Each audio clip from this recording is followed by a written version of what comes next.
Update sa epekto at damages ng 7.8 magnitude ng lindol sa Mindanao. Ating pag-uusapan kasama si Assistant Secretary Bernardo Rafaelito Alejandro IV, Deputy Administrator ng Office of Civil Defense. Asik Rafi, magandang tanghali po. Welcome back sa Bagong Pilipinas ngayon. Yes, magandang tanghali and to all our viewers and listeners, good noon. Asik, ano na po ang pinakabagong datos ng OCD pagdating po sa bilang ng mga nasawi, nasugatan, nawawala at mga pamilya na apektuhan nito nga pong magnitude 7.8 na lindol sa Mindanao? In terms of affected families, meron na po tayong 176,186 families that were directly affected coming from 512 barangays across regions 9, 11, 12, and BARM. No? In terms of casualties, as of this morning po, we have 65 reported dead casualties. Meron po tayong 1,447 injured and 36 still missing. No? That is as of this morning. So tuloy-tuloy po ang ating paghahanap doon sa mga iba pang reported missing. This covers region 11 and 12. Okay. Hingi na lang po kami ng resulta, ASEC, sa resulta po ng rapid damage assessment and needs analysis sa mga apektadong lugar, partikular po sa kondisyon ng mga paaralan, ospital, tulay, pantalan at maging sa mga napinsalang gusali.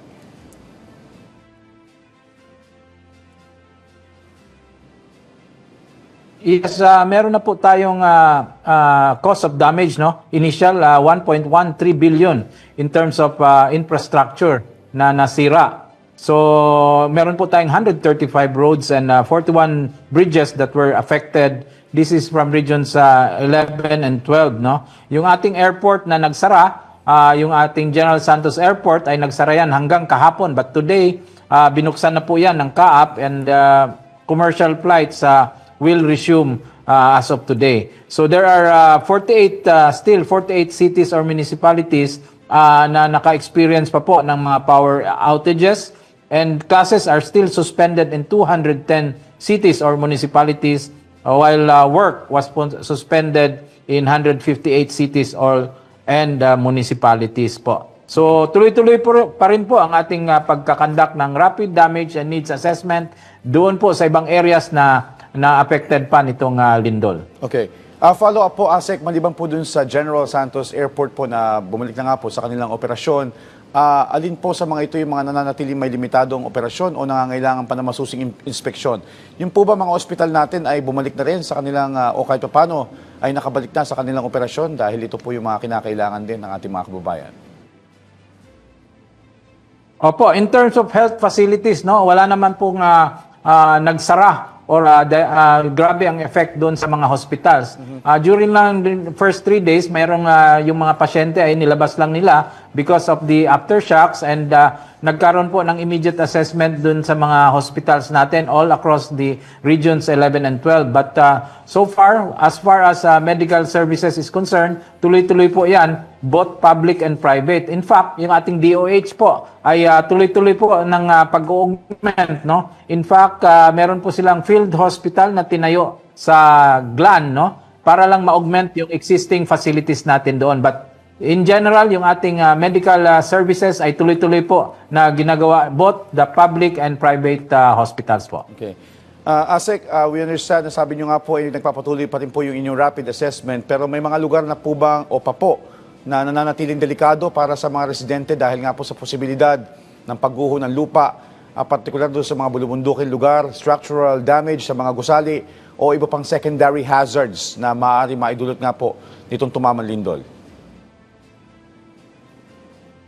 Yes, meron pa po, no? We are looking at itong Jose Abad Santos and Saglan area na meron pa pong mga unstable na mga lugar. Kaya meron pa po tayong binabantayan na yung mga prone to landslide. So in fact, ang dami pong landslide sa areas na yan. Nagkakaroon po tayo ng mga damming effect. May mga river channels po na apektado dahil na barahan, no? Ng mga debris from the landslide. So tinitingnan po yan ng ating MGB with our PHIVOLCS teams, no, na umiikot ngayon para po i-assess and to come up with appropriate recommendations and interventions na maaari pong ipatupad ng ating mga local government units para maiwasan po itong tinatawag natin na secondary effect dahil dito sa last purchase.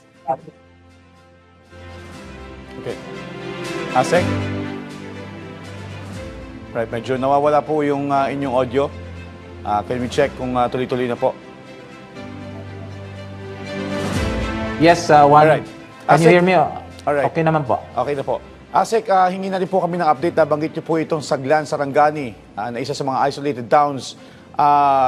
Nabanggit po nitong Biyernes na may mga barangay pa daw pong hindi ma-access dahil nga po dito sa mga tulay na nasira at kalsada. Kamusta na po ang mga ito? Paano po ito napapaabutan ng tulong? As far as major road networks are concerned, no, open na po ito, nadadaanan na po. Ang problema lang natin, itong mga secondary roads, mga barangay roads, leading to these isolated or hard to reach barangays. So ang ginagawa po natin ay we are using our air assets, mga helicopters from the Philippine Air Force and the Coast Guard to bring itong relief goods sa bundok, no, sa mga sityos. So this morning po, 5 sityo ang dinalahan natin sa Jose Abad Santos ng mga relief goods from DSWD. Yan po ang bilin ng ating Secretary Teodoro and Secretary Gatchalian na dapat maihatid kaagad itong mga food items at mga ready-to-eat foods, food boxes doon sa 5 sityo na ito. Meron din Saglan, and again, helicopters po ang ginagamit natin kasi mahirap po daanan pa yung mga barangay roads at kailangan pa pong i-clear para makaakyat by land. Okay. Asik, isa rin po sa gusto namin kumpirmahin itong sa may Malapatan, na isa po munisipalidad sa Sarangani. Ito po ba'y napaabutan na rin po ng tulong?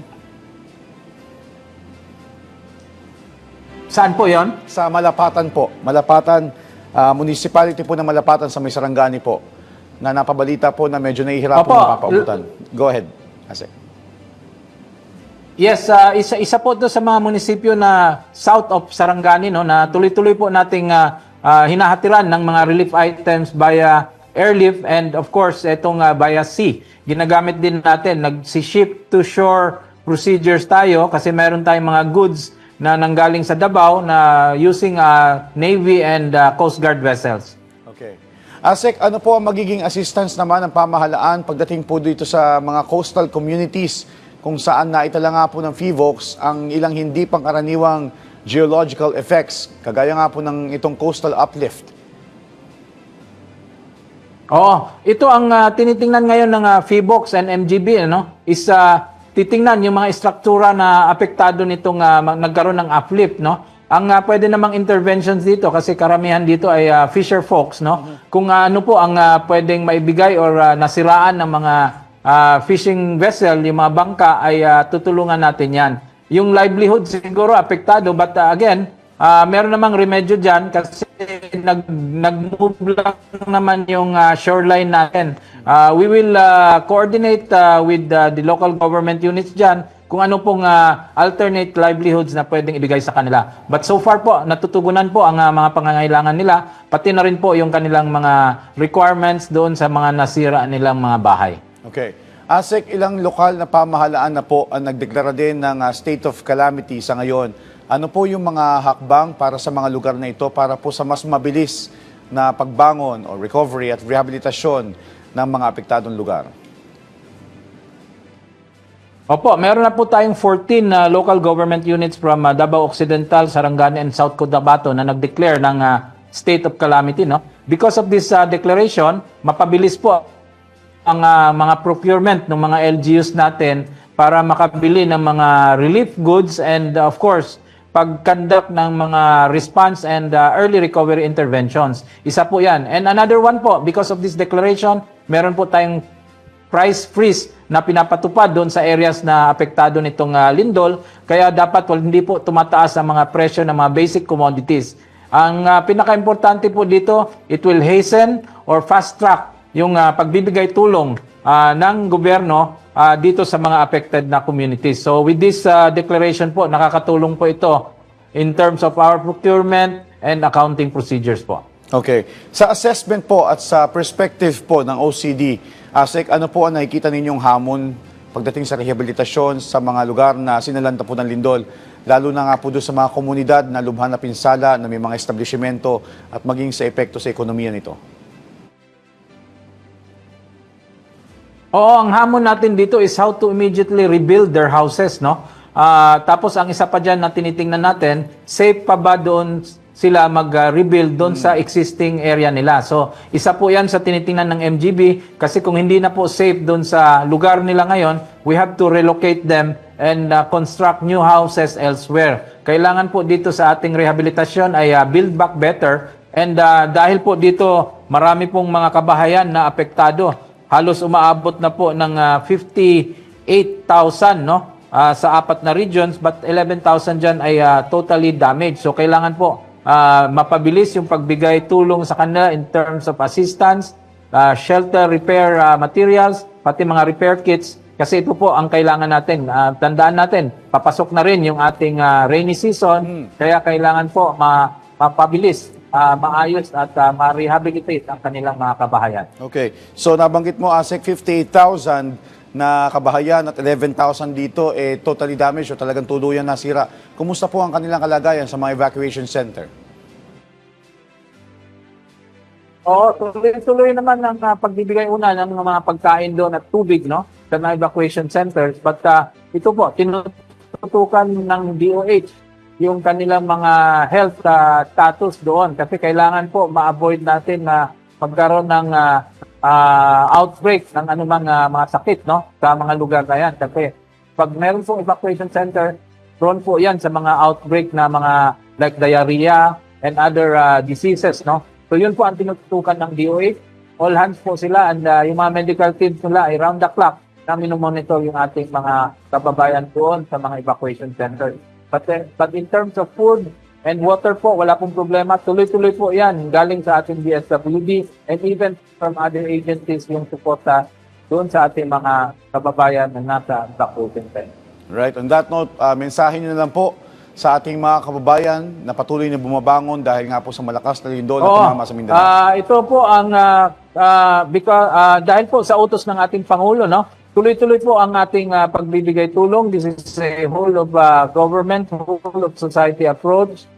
We are making sure that all assistance will reach yung ating tinatawag na last mile, no? Hanggang sa barangay, sinisigurado natin yan. We are closely working with our local government counterparts. Nandyan po lahat ng ahensya, DSWD, DOH, DPWH, yung ating uniform personnel, ating mga uniform agencies providing logistics. Kaya po, tuloy-tuloy po ito. All hands and we are making sure that we will be able to fulfill our mission and of course, yun naman ay sigurado tayong sinusuportahan tayo ng ating Pangulo, no?